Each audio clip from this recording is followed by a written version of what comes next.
Hey everyone, hope you're all well. Welcome back to Ballymullin farm. A bit of a windy day on the farm here in Taranaki today, but it's just what happens unfortunately in winter time, I suppose. We've actually had fantastic weather lately, so got to take the good days with the bad. Just a job I'm on top of today. So we've got a paddock out the back of the farm that we lease off one of our neighbours that got damaged quite badly by the cows when they grazed it last winter. So grazing outside sometimes in the rain, unfortunately you damage paddocks, they get pugged quite bad. This particular paddock, the grass recovered really well, thankfully, so it's growing good grass all year, but I didn't get a chance to roll it or harrow it last winter because it's just one of those things that happens unfortunately sometimes. Is initially it was far too wet to do anything with, and then before I had a chance to do it, it was far too dry and it had just gone rock hard. So the cows have just grazed the paddock again now, and I thought, while I've got a chance, before I miss my chance again for a second year, I'm going to actually run the leveling bar over it, just try and slice off the worst knobs off the rough areas, and I'll drag the harrows behind me as well. So the leveling bar is just my brother's place up the road, so I'm just shooting up there to grab that, and then we'll get into it.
Leveling bar, as I said earlier, I'm going to grab the harrows as well,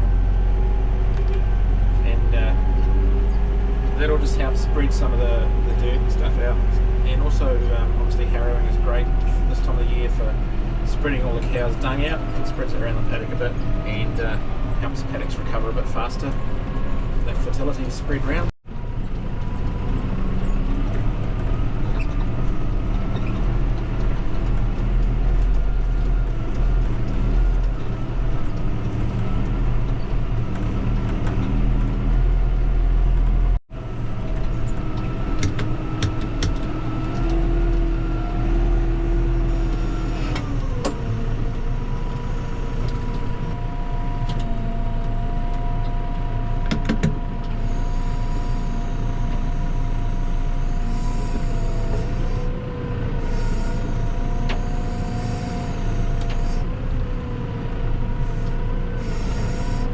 So these are some harrows that Dad made quite a few years ago now, made out of old truck tyres. They're really good for paddocks that have been damaged by pugging by cows in winter time.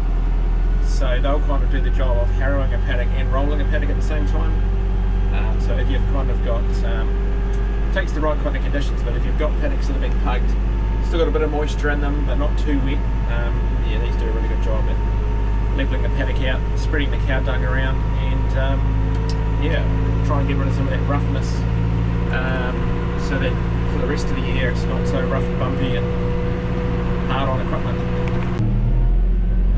So the leveling bar that we have, I'm using today, is called a land plane. Those of you in New Zealand farmers will probably know what a land plane is, but so it's a special leveling bar, I'm pretty sure made in Northland in New Zealand. So the front edge of it is like a blade, so a little bit like a woodworking plane, this is where it gets its name from, and then the back half of it is just a normal I-beam, like a standard leveling bar.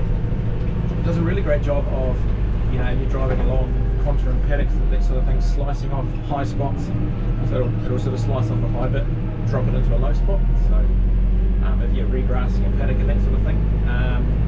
Not quite how I'm using it today, so I'll probably use it today with the top lip pushed out to try and lift that front blade off the ground, and mostly use the back half of the bar, and just hopefully skid it along the top of the ground and slice off any knobs and bumps that we don't want to have there, and then obviously tow the harrows along behind it, and the harrows will spread that dirt out, spread the effluent out at the same time, and hopefully level the paddock off.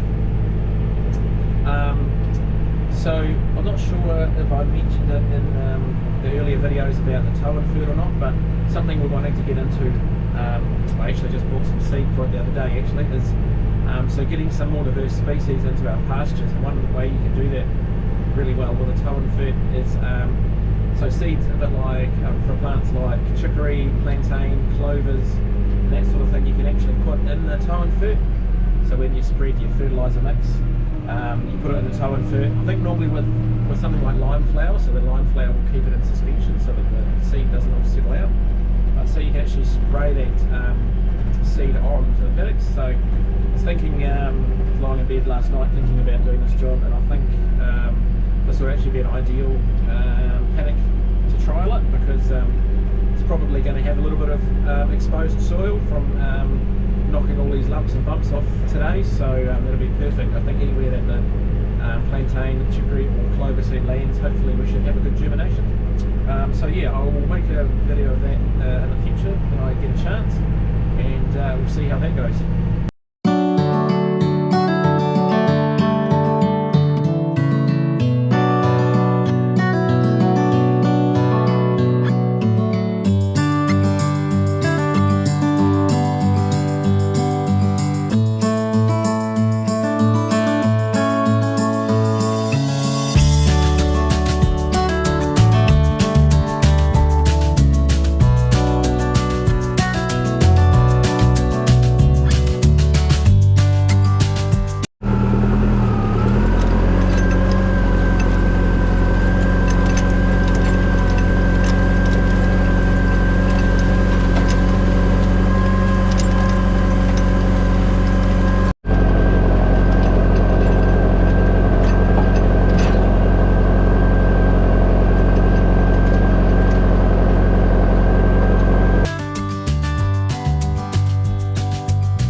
that, guys. I really appreciate you guys watching. I'm going to carry on and finish the rest of the paddock now, and yeah, one day, hopefully next week, if I get a chance, I will do a video on using the Tow and Fert to spread a bit of grass seed, well, not sorry, grass seed, a few different seeds around, and get those incorporated into the pastures. But no, thanks for the time being. Thank you heaps for watching, and see you next time.